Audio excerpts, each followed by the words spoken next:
By 1958, Ronnie Kray had a piece of paper most gangsters never get.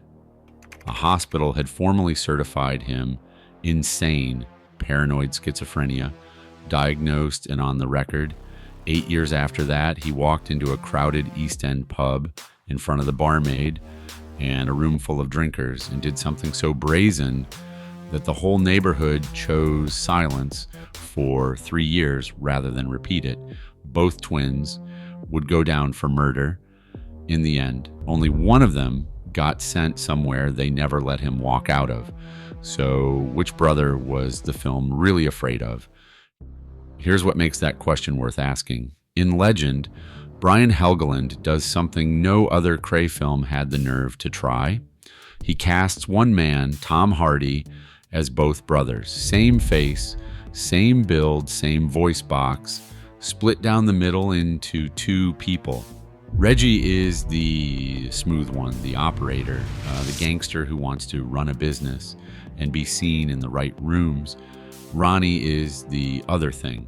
Heavy glasses, a flat stare, a smile that never quite means what a smile is supposed to mean. And the whole movie runs on the friction between them, Reggie forever mopping up the mess his brother makes. It plays like a screenwriter's trick, the neat good twin, bad twin machinery.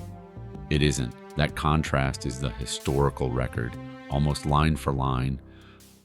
They were born 10 minutes apart in the autumn of 1933, Reggie first, Ronnie trailing him into the world the way he'd trail him for the next 30-odd years. Bethnal Green, 2 up, 2 down on Valence Road, the kind of East End poverty that turns boys into fighters, because fighting is the one trade nobody can price you out of.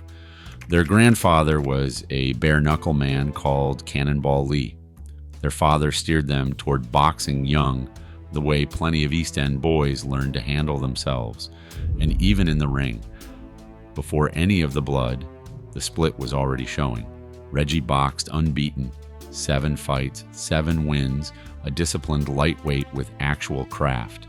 Ronnie went 4-2, every one of his wins by knockout, because Ronnie didn't box to outpoint you. He boxed to hurt you. Same gym, same blood, and 2 completely different animals. Then came the paper. By 1958, Ronnie had done a stretch inside, and behind the walls, he came apart. The doctors at Long Grove looked at him and wrote down words that no amount of East End menace could talk its way out of. Paranoid schizophrenia, certified insane. This is the fact I think decides the whole argument, and I want to be careful with it because insane is a word people throw around when they only mean cruel. Ronnie wasn't just cruel, he heard voices. He believed people were poisoning his food.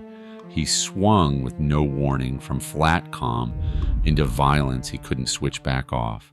For the rest of his life, he'd take a heavy sedative called Stemetil, and the difference it made was simple and frightening. On the pills, Ronnie was a functioning man. Off them, he was a man with no brake pedal at all. Reggie was a criminal. Ronnie was a criminal with a medical condition that removed the part of a person that stops. So hold that up against the film's premise for a second.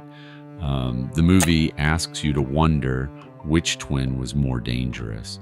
The state had already answered it in writing 10 years before either of them killed a single person. Because by the middle of the 1960s, the Krays weren't 2 thugs with a grudge. They were a business. The firm ran protection, gambling, arson, robbery, a whole underground economy stretched across the East End and reaching into the West.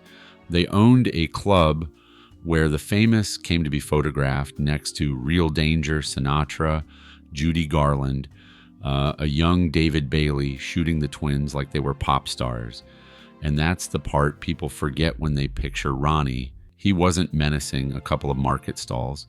He was menacing a genuinely profitable machine, and the man threatening it from the inside was one of the 2 men who owned it. And that appetite to be seen is what really separates the Krays from ordinary villains. They didn't just tolerate the attention, they wanted it. Danger sold as a nightclub attraction, and it worked, right up until the danger stopped being a look and started leaving bodies. Take 1964. The Sunday Mirror runs a front page about a relationship between a prominent peer and a leading London thug. The peer was a conservative grandee, Lord Boothby. The thug was Ronnie. Now, a careful operator would have buried a thing like that quietly. What actually happened is almost funny. The establishment panicked because an election was coming, and this smelled like the next Profumo, and the entire weight of respectable Britain came down, not on Ronnie, but on the newspaper. The Mirror caved, sacked its editor, apologized, and paid Boothby £40,000 to make it go away. Scotland Yard was told to drop the whole thing. Files that surfaced decades later suggest the security services had even been content to use the twins to dig up dirt on other men in power. If you ask me, that's the moment the Krays stopped being gangsters and became something the country couldn't afford to look at directly. And Ronnie sat at the center of it because, of course, he did. Then there's Frank Mitchell, which is the clearest look you'll get at how Ronnie's mind actually worked. Mitchell was a giant of a man, a violent prisoner the papers had christened the Mad Axeman, doing time in Dartmoor. By 1966, he'd become a model inmate, trusted enough to wander the moor, feed the wild ponies, even slip off to a pub. Ronnie decided to break him out. He didn't do it for money, and he didn't do it for the muscle. Ronnie had befriended him years before and got it into his head that springing him would be a grand gesture, a bit of legend building. So in December of 1966, Mitchell strolls off to feed the ponies, climbs into a waiting car, and disappears into a London flat. And that's where the gesture falls apart, because now Ronnie's got a nationally hunted convict he can't let out of a room. A man being debated in Parliament, growing angrier by the day that the twins who freed him barely visit. Within a fortnight, that the answer to the problem was a van, some armed men, and a body dropped into the channel that was never found. That's Ronnie in a single story. He pulled off a reckless favor nobody asked for, and then had a man killed to clean up the favor.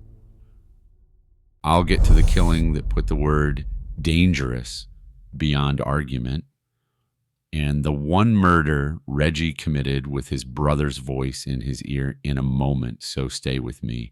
If you like the real record better than the movie version, go ahead and subscribe, because this is the only thing I do here. So, the 9th of March, 1966.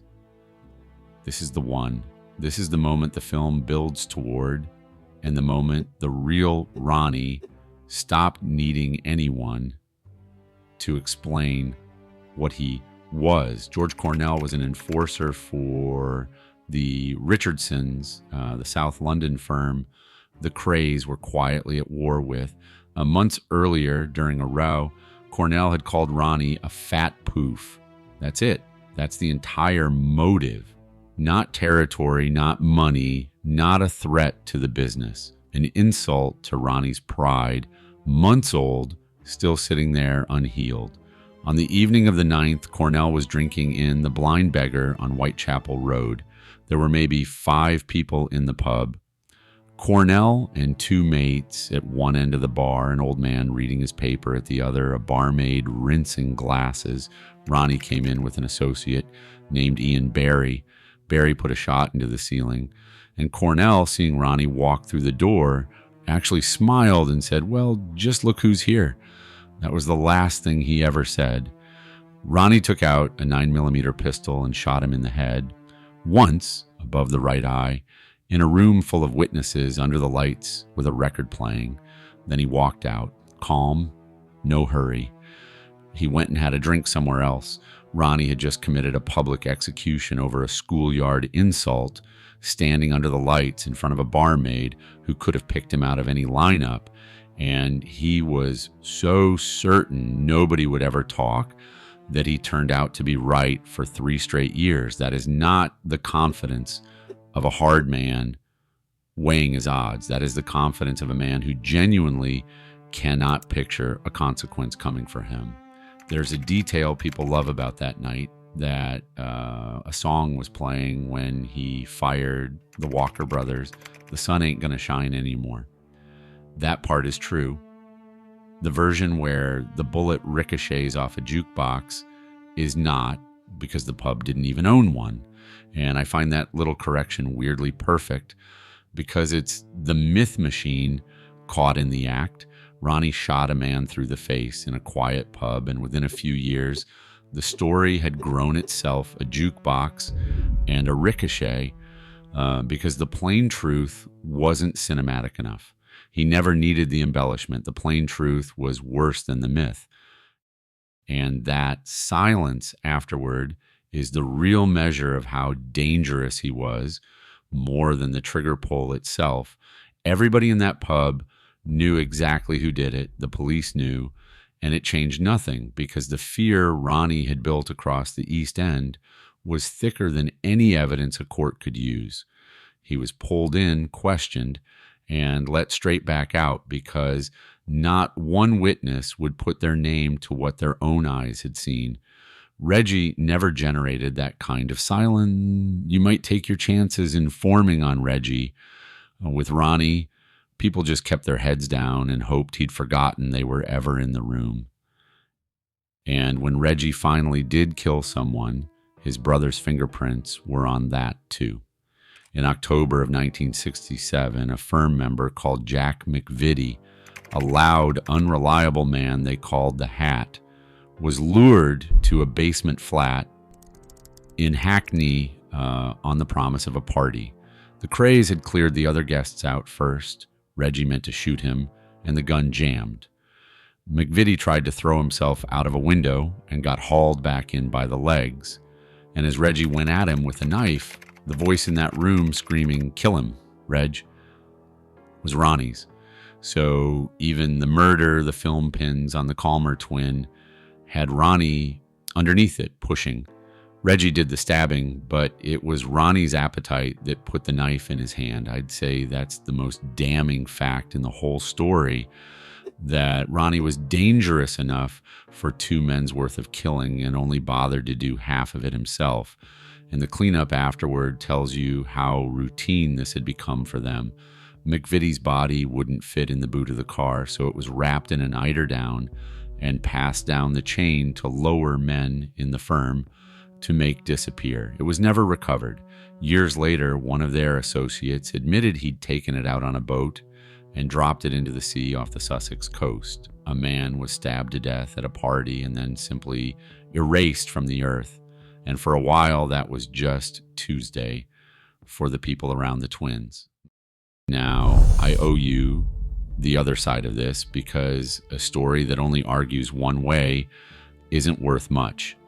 There are historians who look at all of it and say the gap between the twins is smaller than the legend makes out. And they point out that Reggie, once the two were locked up and kept apart, built a violent record of his own. He was no gentle businessman, and that's fair.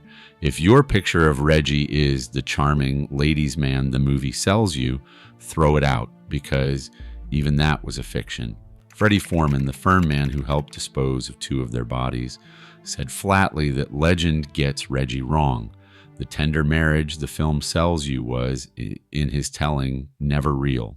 Reggie was gay like his brother, and the marriage was never even consummated. The film even rewrites how Ronnie got out of the mental hospital. The real exit was a twin switch con so absurd it sounds invented. Reggie and Ronnie swapping clothes in the visiting room until the wrong twin walked out. The film drops all of it for a scene of Reggie leaning on a doctor to sign him sane, because somehow the truth was too strange to use. Both of these men were killers. Nobody is nominating Reggie for sainthood. But naming Reggie's violence doesn't actually move the needle. The case for Ronnie being the more dangerous twin was never that Reggie was soft. It rests on two things that are documented and that Reggie has no equal for. One, the diagnosis, the certified, medicated, voices in the head condition that meant the violence had no off switch.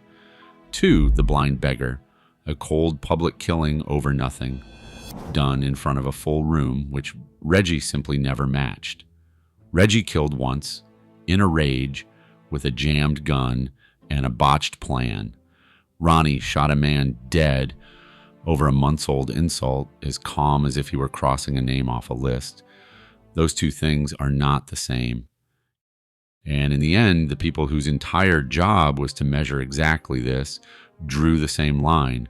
Nipper Reed finally cracked the wall of silence in 1968, arrested the twins and 15 of the firm, and in 1969, both brothers went down for murder, both handed life with a 30-year minimum. On paper, the crimes were identical, and so were the sentences. And then the system did the one thing that tells you everything. It separated them. Reggie went to prison. Ronnie was sent to Broadmoor, the hospital for the criminally insane, because the state had decided he could not be held as merely a criminal. The film dramatizes the difference between the twins. The Home Office made it official. And Broadmoor is where the last act of Ronnie's life quietly proves the whole point. He spent 16 years in that hospital. The doctors kept detailed notes, and what they described wasn't a gangster playing up a diagnosis to dodge a normal prison. It was the real thing, managed every day with medication, the paranoia, the hallucinations, the sudden violence held down by chemistry. There's even a recording of him from inside, an older, sedated Ronnie telling young people to stay away from crime, which would almost be touching if you could forget that the man giving the advice had shot someone through the head for calling him a name. That was Ronnie right to the end. Two people in one body, and nobody around him ever quite knew which one had woken up that morning. They died the way they'd been sorted. Ronnie went first, a heart attack inside Broadmoor in 1995, 61 years old, never released, still classified insane to the last day. When they carried him back through Bethnal Green, thousands lined the streets, a horse-drawn hearse buried under flowers, the East End throwing a funeral for the man who'd once made it too frightened to speak. Reggie outlived him by 5 years, and when he was dying of cancer, the state let him out on compassionate grounds to finish it as something close to a free man. That is the final verdict, and no jury wrote it down. One twin they turned loose at the end. The other they kept locked in a secure hospital until his heart stopped, because right up to that last day, they still didn't trust what he might do if they opened the door. Legend asks you which brother was more dangerous. The people who actually had to hold Ronnie Kray answered that question every day for 16 years, and their answer never once changed. I've got more of these, the real stories hiding under the famous ones, going up every week, so come back for the next one.